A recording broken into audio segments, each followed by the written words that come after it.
Uma outra forma de realizar a comparação entre as nossas análises seria justamente comparar as duas informações que o profissional técnico trouxe para você no cartório. Então, o que a gente está falando nesse momento? A comparação entre o memorial descritivo entregue e a planta no formato digital também. Então, no Metric Admensor, você consegue importar ambos os dados, então o memorial em formato de texto ou de tabela e o arquivo DWG, DXF ou DGN do ambiente CAD com a planta daquele profissional. Esse processo ele pode ser feito de forma simples, criando um novo projeto, onde nós selecionamos o projeto de nosso interesse na extensão DMS, definimos se o imóvel é rural ou se ele é urbano e então preenchemos o seu banco de dados. Concluindo essa ação, a gente vai fazer a importação do memorial através de um documento. Então, primeiro eu vou trazer para a gente o memorial descritivo entregue pelo responsável técnico no formato digitalizado. É o nosso lote número 2 e ele já vai ser processado.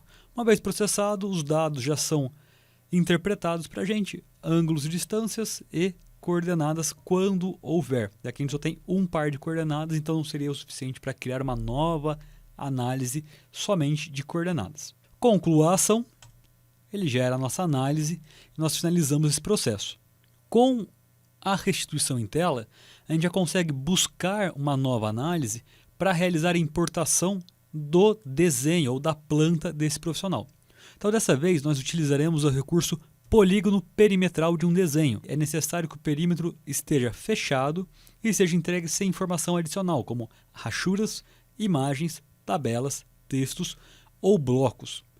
Busco meu arquivo de interesse, o lote 2. O meu imóvel, percebam, passei o mouse em cima dele, ele já ficou em destaque inteiro na cor verde. Isso significa que o profissional já nos entregou o perímetro fechado, sem ser em linhas. Caso isso não aconteça, peça para o profissional fazer essa adequação, porque vocês precisam do polígono completo. Confirmo a minha ação, ele já gera para mim o documento de interesse. Pode ser convencional ou georreferenciado, caso ele tenha coordenadas.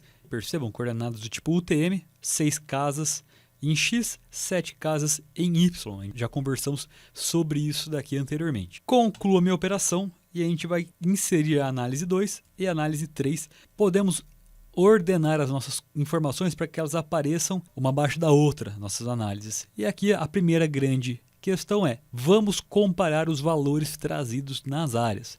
Lembrando que a nossa análise 1 é aquela vinda do memorial descritivo.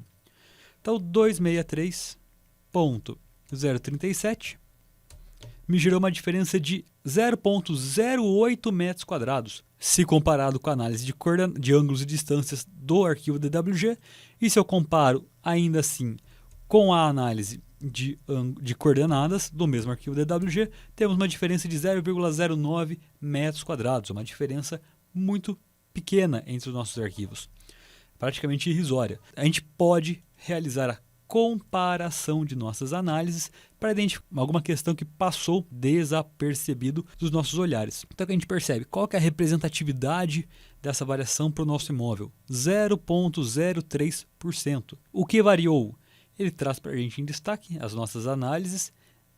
No desenho a gente pode aproximar e tentar identificar alguma pequena variação, inclusive podendo gerar um laudo técnico desse tipo de divergência. Então essas foram as variações obtidas, 11, sendo que elas ocasionaram essa diferença de 0,09 metros quadrados, zero de diferença também no perímetro. Um outro aspecto que deve ser analisado, principalmente quando a gente trabalha com informações de ângulos e distâncias, é o cálculo do fechamento. Nele a gente percebe que a variação foi de 3 milímetros em X, 3 milímetros em Y, ou seja, variou muito pouco. E se eu faço o mesmo processo no meu arquivo DWG, que é a nossa análise 2, ele nos traz menos que 1 milímetro em X e menos que 1 milímetro em Y, que é praticamente inexistente, até porque o arquivo DWG ele já veio fechado. Então realmente não deve conter nenhum tipo de equívoco, algum tipo de erro grosseiro. E como já foi mencionado anteriormente, o de coordenadas ele não permite esse tipo de cálculo. Mas a gente percebeu que a diferença gerada ela é ínfima, ela nos possibilita dar sequência ao nosso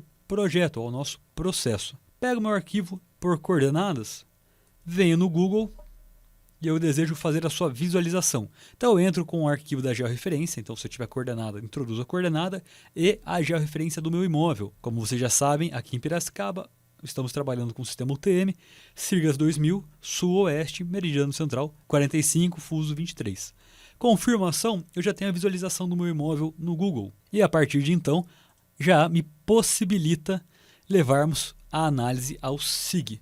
Claro que se não identificarmos nenhum tipo de divergência, se houver essa necessidade, vocês já acompanharam em etapas anteriores, vão acompanhar nas próximas aulas, qual é o procedimento? Gera a nota devolutiva, o profissional ele faz a adequação, gera um novo memorial, ele é importado, aí verifica se há discrepância entre área e perímetro. Não havendo, a gente finaliza levando o nosso imóvel ao SIG, ou ao nosso mosaico da camada. Como o arquivo nosso já está georreferenciado, ele não vem mais naquela camada sem georreferência, igual nós vimos anteriormente. Mas sim, a gente pode selecionar a camada de nosso interesse. Uma vez que finalizado, nós temos ele já trazido em tela. E se você tem interesse em vincular esta matrícula ao imóvel, vem sim, busque a matrícula anteriormente preenchida e caso não tenha feito ainda, vem cadastrar, onde você vai preencher os dados da matrícula ou transcrição, dados do imóvel e dados do proprietário. Uma vez que o proprietário já esteja no seu banco de dados, é simples, busque ele aqui na lupa, assim você não precisa cadastrar novamente. Caso ele nunca tenha sido cadastrado, venha em adicionar, lembrando que ele pode ser pessoa física ou pessoa jurídica. Concluiu essa etapa, vincule os dados da matrícula ao imóvel de interesse. Dessa forma, a gente consegue concluir a nossa averiguação e a nossa plotagem do imóvel junto ao SIG.